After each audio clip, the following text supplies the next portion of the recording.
Hello students, a very warm welcome to all of you.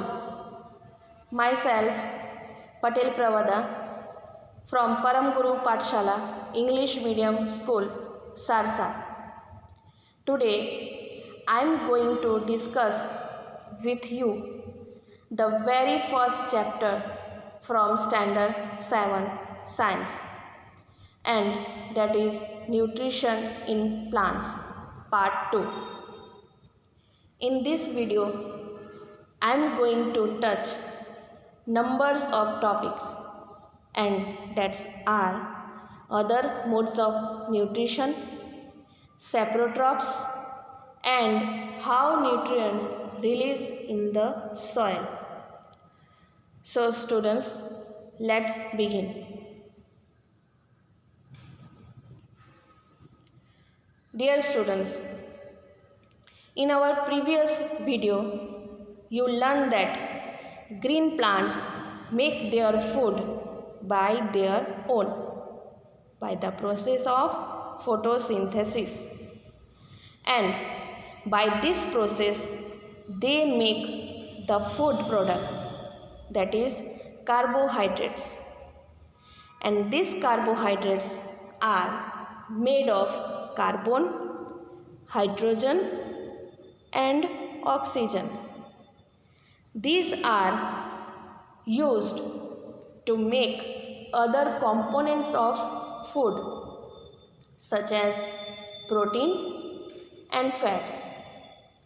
But remember one thing, for a living body, all the components of food are equally important. Whatever it is carbohydrates, protein, fats or vitamins, including minerals and water also. So, carbohydrates is not enough for a growing plants. It needs other components also, as we animal need. But now the matter is that for making protein, the main thing which is needed, that is nitrogen, because in carbohydrates there is no nitrogen substance. So now question is, from where plants get nitrogen? From where plants get nitrogen? Another thing, you know, in air there is enough nitrogen, almost 78%. Other gases are, which are they?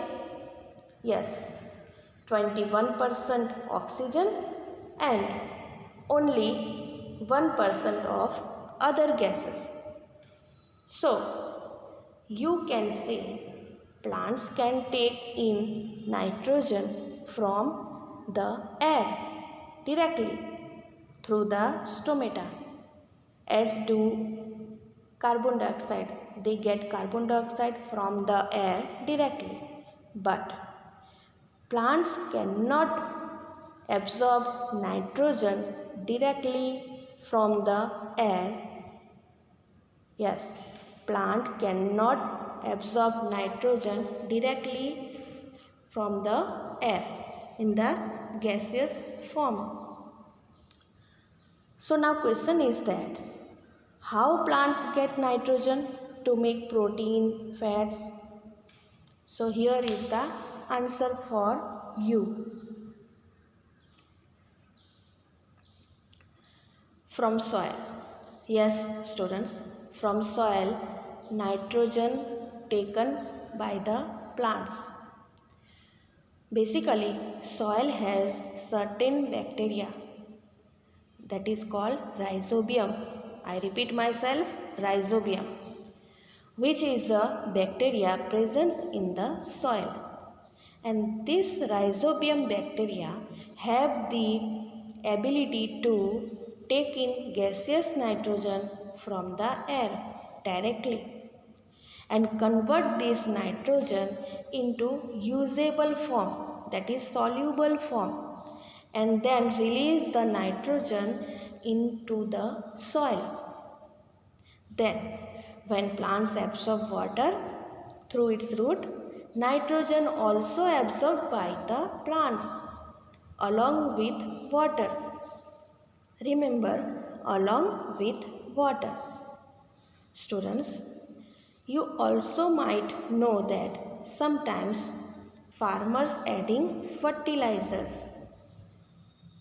Farmers adding fertilizers to the soil when they cultivated crops which is rich in nitrogen. The fertilizers are rich in nitrogen. By this process, means adding fertilizers, fulfill the requirement of nitrogen for plants. Then plants absorb nitrogen from the soil along with water through its root. After then, plants can make protein and fats from the nitrogen.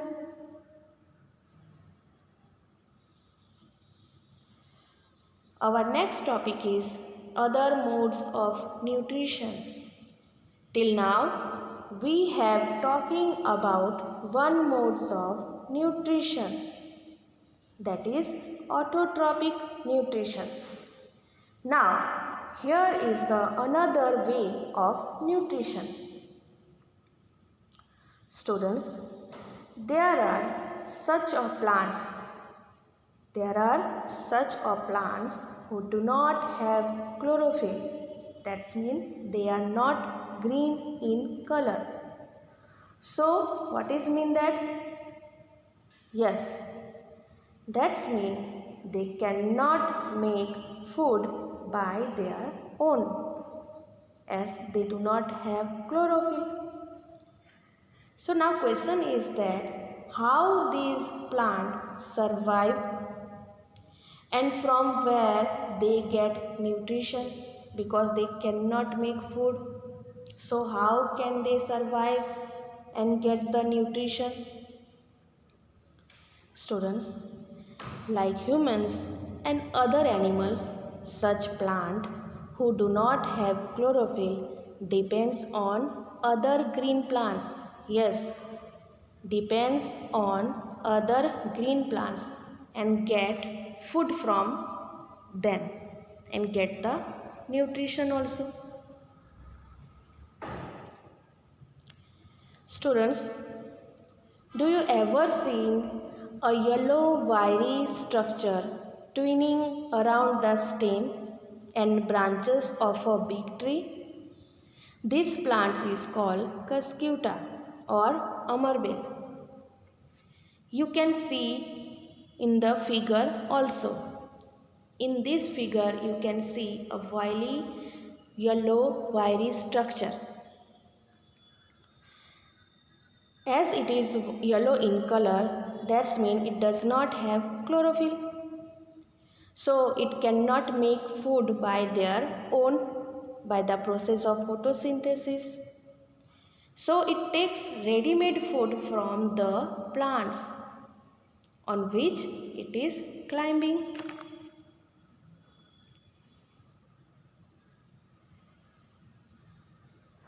Students, so the modes of nutrition in which plants live in other living organism. Plants live in or on the other organism and get ready-made food because they cannot make food by their own. So they get ready-made food. They called parasite. They are called parasite. The plant which obtain the ready-made food is called parasite, and from whose body the food is obtained, from whose body they obtain the food, they are called host plant. And these modes of nutrition The modes of nutrition in which a plant live in other animal and get food, the modes is called parasitic nutrition.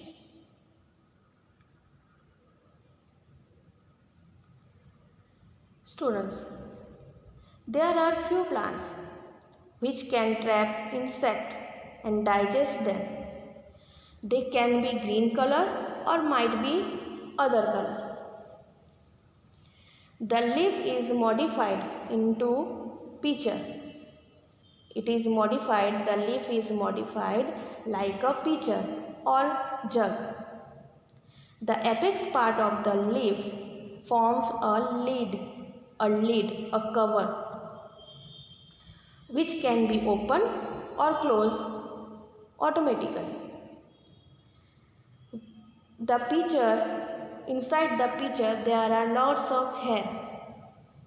You can see also inside the pitcher there are lots of hair.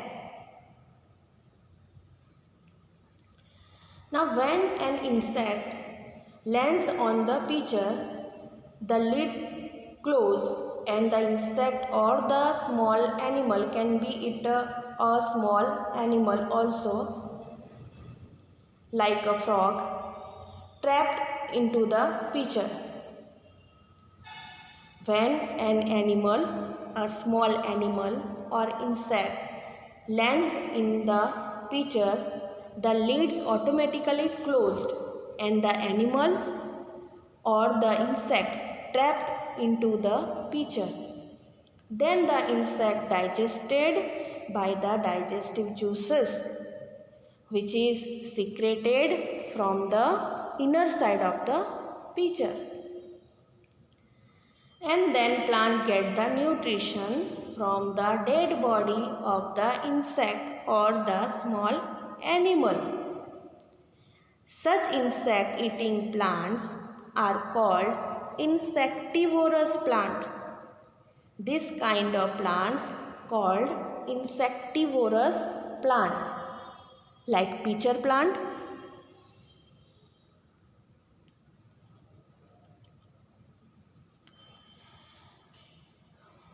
Our next topic is saprotrophs. In these modes of nutrition in which organism take in nutrient from dead and decaying matter is called saprotrophic nutrition. So, the modes of nutrition in which animal taking food from dead body or decaying matter, these modes of nutrition is called saprotrophic nutrition. And those organism who shows this kind of nutrition, those animal, those plant who shows this kind of nutrition, who get food or nutrition from dead and decaying matter, they are called saprotrophs.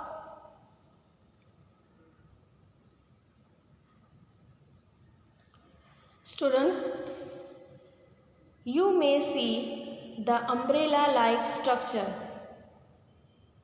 I repeat, umbrella-like structure which growing on moist wood during rainy season. You can see in the figure also. This kind of organism are called mushroom. They are like umbrella-like structure and they get nutrition or food from decaying matter, just like moist wood. They are called mushroom.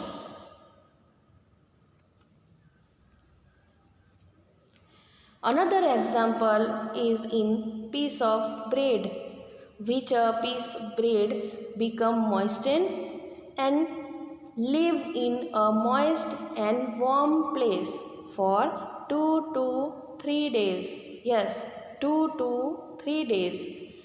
Then a fluffy patches appear on them. If we see it in the microscope, we can see cotton-like threads.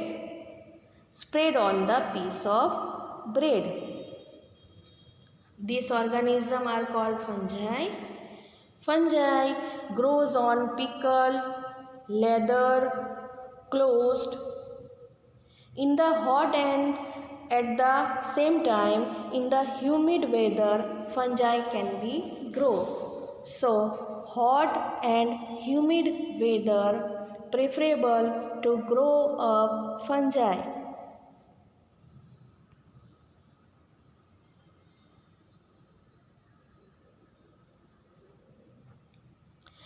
Our next topic is symbiosis.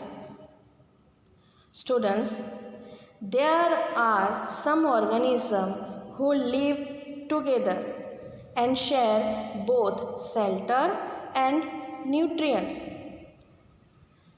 The relationship is called symbiosis. Basically, it give and take relationship between two different organisms and help each other for survive.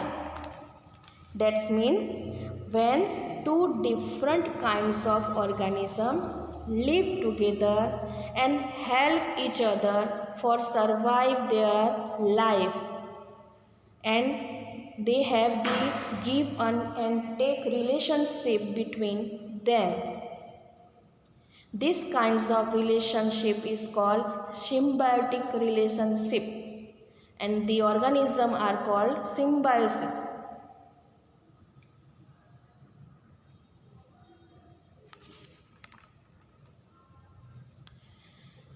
In this organism,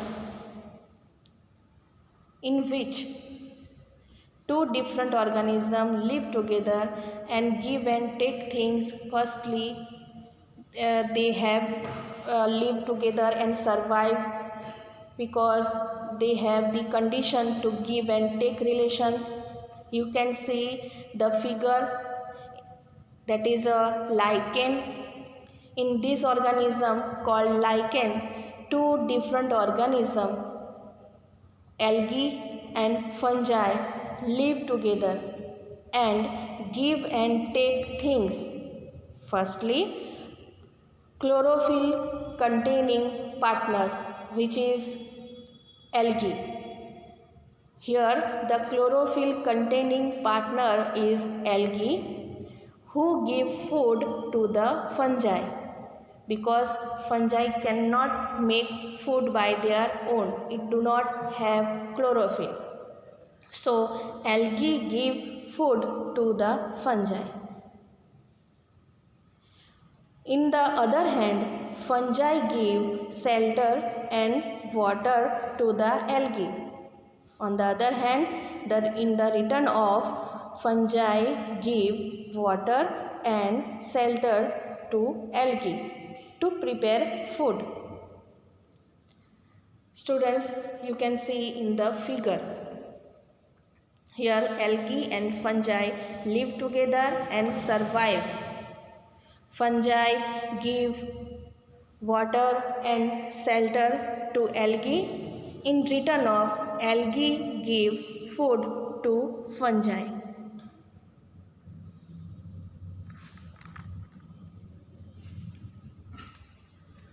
Students, you learned that plants absorb minerals and nutrients from the soil. That means the amount of nitrogen in the soil keep on declining. But in the same sense, farmers adding fertilizers and manure to the soil in time to time to maintain the quantity of nitrogen in the soil. Basically, these fertilizers contain nutrients such as nitrogen, potassium, phosphorus, etc. Now, why it is needed to add fertilizers or manures to the soil? Because this nutrient which have in the fertilizers can make plant healthy and grow up very easily. Students, do you know crop plants which is cultivated in a huge area? Crop plants absorb a large amount of nitrogen from the soil. So farmers needs to add fertilizers or manure time to time to balance soil fertility. Yes, to balance soil fertility, farmers have to add fertilizers to the soil, which is absorbed by the plants. We also know that plants do not have the ability to take in gaseous nitrogen directly from the air, as they take carbon dioxide. As plants take carbon dioxide from the air, they cannot take as same modes nitrogen from the air. Understood? Plants take in carbon dioxide from the air directly through the stomata, that's we know. But they do not take nitrogen from the air as gaseous form. They can take soluble form. Remember, they can take soluble form of nitrogen from the soil along with water. Now, bacteria, we learned earlier that bacteria called rhizobium can take atmospheric nitrogen and contained nitrogen into soluble form of nitrogen in the soil. Plants cannot take gaseous nitrogen, but bacteria called rhizobium can take directly nitrogen from the air, and this gaseous nitrogen they convert into soluble form of nitrogen in the soil. On the other hand, rhizobium cannot make their own food. So it lives in the roots of leguminous plant, means pulses plant, like gram, pea, moong, beans, etc. Rhizobium bacteria live only the root nodules of pulses plant. In the other hand, rhizobium cannot make food by the process of photosynthesis by their own. That means rhizobium lives in the roots of pulses plant and help them to get nitrogen. On the other hand, rhizobium get food from the leguminous plant. Rhizobium get food from leguminous plant as they live in the root nodules of leguminous plant.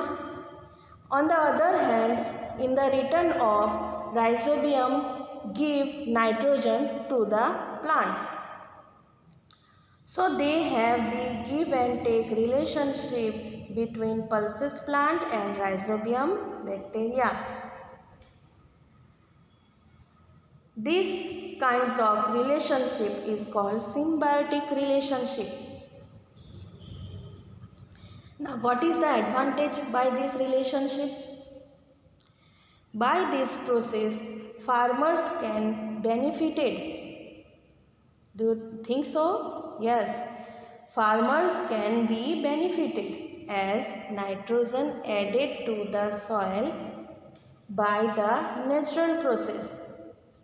Farmers do not need to add artificial fertilizers because rhizobium add nitrogen, gaseous nitrogen to the soil natural process. So students, by this chapter you learn that most of plants are autotrophs. We learn that most of plants are autotrophs. Only few plants, only there are few plants are parasite or saprotrophic. That means they get nutrients from other organisms. The conclusion of this chapter is all animals are categorized as heterotrophs as animals depends on plants for food. So thanks for being with me. I hope you understand. Thank you.